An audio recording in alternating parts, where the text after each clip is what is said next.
Hello guys, welcome to Pakistani real reaction. तो कैसे हैं आप सब? उम्मीद है आप सब बढ़िया होंगे और मजे में होंगे। मेरा नाम है मुदस्सिर। मैं मुबश्शिर सुगई। वीडियो का टाइटल है अपनी जान बचाने ज़ेलेंस्की भागते हुए आ रहा भारत, पाक मीडिया क्राइम। तो भाई साहब प्यूटिन गए तो बड़ा वहां से आ रहा था, वेस्ट भी बोल रहा था प्यूटिन क्यों गया। हाँ। अब अपनी जान बचाने के लिए ज़ेलेंस्की भी भारत आ रहा है कि भाई आओ हमें बचा लो, हाँ, तो हमें युद्ध भारत। रुकवा दो, कुछ कर लो लेकिन आ जाओ। ओ भाई साहब हाँ। ज़ेलेंस्की भी आ रहा है। अब क्या होने लगा, बड़ा इंटरेस्टिंग होगा यार ये वाला विजिट। तो काउंट करते हैं, पाकिस्तानी मीडिया क्या बोल रहा है, तो स्टार्ट। पुतिन का भारत दौरा खत्म हुआ ही था कि अब यूक्रेन के राष्ट्रपति व्लादिमीर जेलेंस्की जनवरी में भारत आ सकते। जेलेंस्की भी आएगा कि मोदी जी का एक बहुत बड़ा किरदार, मोदी जी का एक बहुत बड़ा रोल होगा इस लड़ाई को खत्म। और जेलेंस्की अभी अगर चुनाव लड़े वो 100% हारेगा।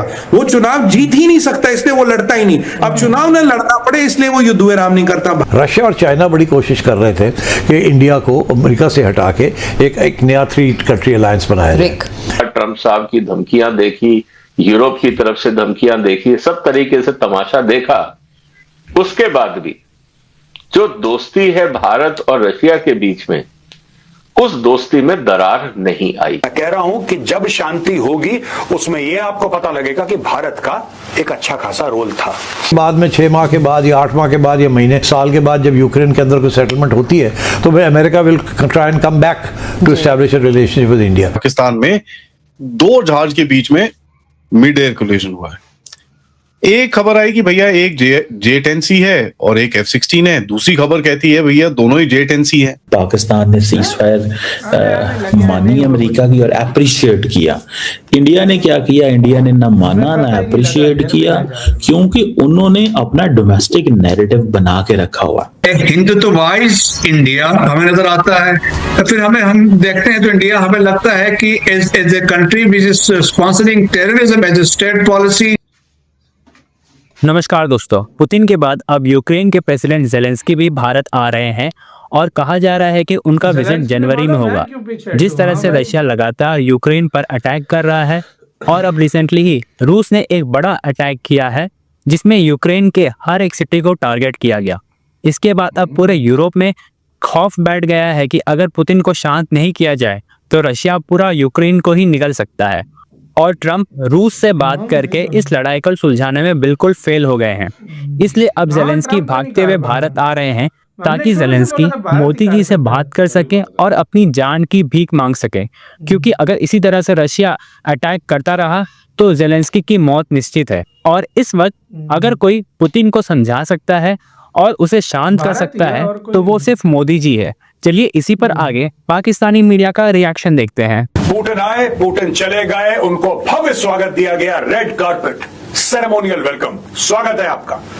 लेकिन अब नई दिल्ली ये कह रहा है कि ज़ेलेंस्की भी आने वाला है। ज़ेलेंस्की भी आएगा। As Russian President Vladimir Putin concluded his 2-day visit to India on December 5th, New Delhi was preparing the next steps in a careful diplomatic balancing act. Moves are afoot to schedule a possible visit by Ukrainian President Volodymyr Zelensky to India in the coming months. The Indian Express has learned the visit could take place as early as January 2026. अब दोस्तों यहाँ पे मैंने बहुत पहले बोला था कि रूस और यूक्रेन के बीच में जो लड़ाई खत्म होगी ना, मैंने बहुत पहले बोला था, आज से 1.5 साल पहले। तो लोगों ने बड़ा मजाक उड़ाया, अरे नहीं साहब आप क्या बातें कर रहे हैं। मैं बिल्कुल ठीक बातें कर रहा हूं, ठीक है। मैंने तब बोला था कि मोदी जी का एक बहुत बड़ा किरदार, मोदी जी का एक बहुत बड़ा रोल होगा इस लड़ाई को खत्म। अरे साहब आपको लगता है इंडिया की वो बात मानेंगे? देखो साफ सीधी बात है, साफ सीधी बात है। कोई एक ऐसा बंदा है जिससे दोनों बात कर रहे हैं? आप बताइए। यूरोप से पुतिन बात नहीं कर रहा, ठीक है। और जब अमेरिका पुतिन से बात करता है तो आपने देखा है ट्रंप के हाव भाव आपने देखे हैं। ट्रंप बिल्कुल जमीन पे लेट जाता है। ज़ेलेंस्की ट्रंप की बात नहीं मान रहा, जबकि ट्रंप से ले रहा है पैसे और हथियार। तो भाई आखिर बचता कौन है? चाइना बीच में पड़ नहीं सकता, because China is clearly on Russia side. को अमेरिका से हटा के एक नया 3 कंट्री अलायंस बनाया जाए। उधर जा नहीं रहा इंडिया। वो इन प्रिंसिपल तो अग्रीड है मगर उसको एक्टिवेट नहीं कर रहे। उधर से इंडिया चाइना रिलेशंस ठीक नहीं है। वो काफी अच्छी खासी वहाँ अरुणाचल प्रदेश पे तो अभी ताजा अभी हमने उनके डिस्कस तलब की हुई है। तो so I think India is in trouble जी। And Russia is in trouble. India is in trouble because वो दो कश्तियों में उन्होंने पाँव रखा हुआ है, उनको समझ नहीं आ रही, उधर से रशिया प्रेशर डाल रहा है जी। कि आप हमारे साथ तावन करें और don't continue to trade with us and you know, और उधर से रशिया अमेरिका कह रहा है कि कम करो और नहीं तो हम ये कर देंगे। तो इसलिए आई थिंक ये this was a very important meeting. अच्छा। इसीलिए वो पुतिन आया है और वो आए हैं और आके उन्होंने यहाँ नरेंद्र मोदी से बात की है और इसीलिए कोई प्रेस कॉन्फ्रेंस भी नहीं की उन्होंने जी। बिकॉज उन्हें पता था कि सवाल तो बड़े ऑकवर्ड किस्म के आएंगे, हाँ। तो इसलिए उन्होंने प्रेस कॉन्फ्रेंस भी नहीं की और जो भी बात हुई है वहाँ वो इंटरनल है। मगर इस पर कोई शक नहीं है कि रशिया को प्रेशर तो है सैंक्शंस का फ्रॉम अमेरिका एंड यूरोप। अच्छा। अमेरिका ने तो उनकी जो ऑयल एंड गैस पाइपलाइन है उसके ऊपर प्रेशर डाला हुआ है, ऑयल गैस के ऊपर भी डाला हुआ है, और यूरोप को कहा जा रहा है कि आप उधर से ना लें, हमसे लें।